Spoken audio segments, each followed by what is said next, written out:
Aujourd'hui, je vais vous raconter une histoire vraie, postée sur Reddit. C'est l'histoire d'une fille de 16 ans, Romane, qui a vécu une expérience terrifiante dans sa propre maison. Une histoire qui commence comme une nuit banale et qui s'est terminée par le pire cauchemar imaginable. Romane habitait dans une petite maison en périphérie, une maison tranquille, sans histoire. Ses parents travaillaient beaucoup et cet été-là, ils rentraient tard, presque tous les soirs.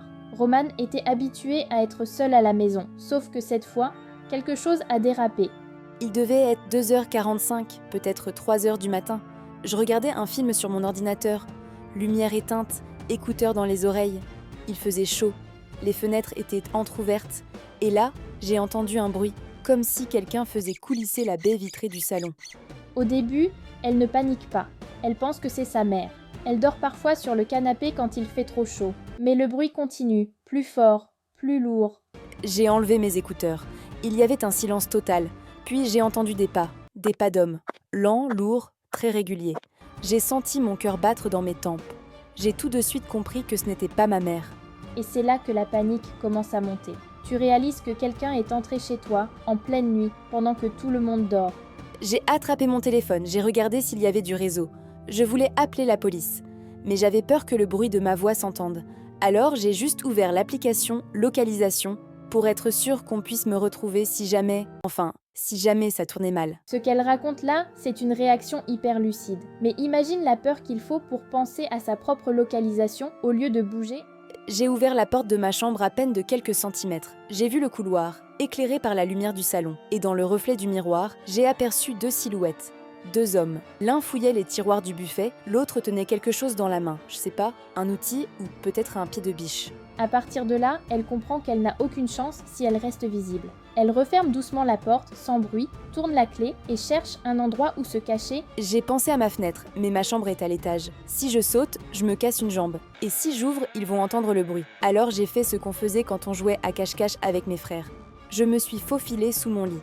C'est un lit-coffre. Alors j'ai soulevé le matelas, j'ai enlevé les planches et je me suis glissée à l'intérieur. J'ai tout remis comme si de rien n'était. Sous son lit, téléphone en main, respiration coupée. Et pendant ce temps, les hommes continuent leur visite macabre de la maison. Ils ouvrent les chambres une par une. J'entendais leurs pas dans le couloir. À chaque porte qu'ils ouvraient, j'avais l'impression que mon cœur allait exploser. Et puis, j'ai entendu ma poignée bouger 1 fois, 2 fois, 3 fois. Ensuite, un grand coup. Et la porte s'est ouverte. La serrure a cédé. Les 2 hommes entrent dans sa chambre. Elle les entend marcher au-dessus d'elle, leurs pas faisant grincer le plancher. Je ne respirais plus. L'un d'eux a dit « Elle s'est barrée, regarde la fenêtre ». L'autre a répondu « Tant pis, on fouille et on se casse ». Ils ont renversé ma chaise, ouvert mon armoire, et puis j'ai entendu le bruit de la fenêtre qu'on ouvre, puis qu'on claque. Ils sont sortis. Mais Romane ne bouge pas. Elle reste cachée. 5 minutes, 10 minutes, 20 minutes. Le silence complet. J'ai fini par appeler la police en chuchotant. J'ai dit « Ils sont partis, mais je suis toute seule ». Je tremblais tellement que j'arrivais à peine à parler. La police arrive en moins de 15 minutes. Les agents fouillent la maison, sécurisent les lieux. Ils trouvent la baie vitrée fracturée, les empreintes sur le carrelage et une lampe de poche laissée sur la table. Quand ils ont soulevé mon lit, je me suis mise à pleurer. L'un d'eux m'a dit calmement « C'est fini, ils sont plus là ». Ma mère est arrivée quelques minutes plus tard, elle m'a prise dans ses bras et je me suis effondrée. Quelques jours plus tard, la police identifie une voiture filmée par la caméra d'un voisin. 2 hommes, la trentaine, connus pour cambriolage et agression, ils seront arrêtés 1 semaine après. Mais le plus étrange, c'est qu'ils n'ont rien volé. Pas un bijou, pas un appareil, rien. C'est ça le pire. Je me dis qu'ils étaient pas venus pour voler, ils étaient venus pour autre chose. Et c'est ça qui me hante encore aujourd'hui. J'ai 16 ans, je dors plus jamais sans lumière. Et chaque nuit, avant de dormir, je vérifie 3 fois les serrures. Et franchement, on la comprend. Ce qu'elle a vécu, c'est pas juste de la peur, c'est une cicatrice.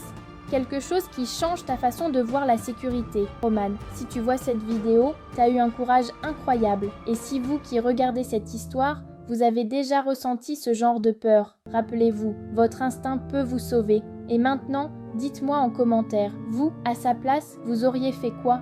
C'est déjà la fin de cette vidéo, j'espère qu'elle vous aura plu. N'hésitez pas à liker la vidéo et à vous abonner. À bientôt pour de nouveaux threads d'horreur.